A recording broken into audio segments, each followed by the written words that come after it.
পর্তুগালে বর্ণাঢ্য আয়োজনের মধ্য দিয়ে বাংলা নববর্ষ ১৪৩৩ উদযাপন করেছে Bangladesh Hindu community in Portugal association.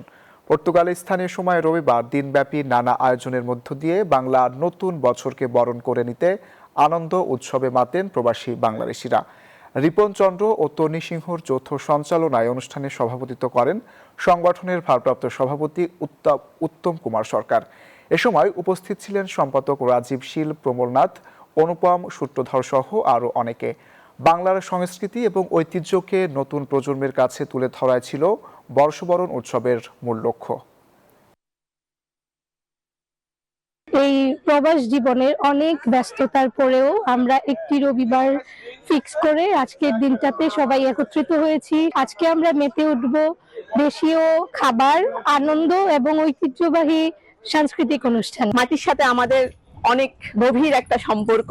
আমরা চাই হিংসা বিদ্বেষ সবকিছু ভুলে সবাই একসাথে আমরা এগিয়ে। 200-র বেশি সার্ভিস ও ফিচারে লেনদেনের সব বিকাশ অ্যাপে সম্ভব।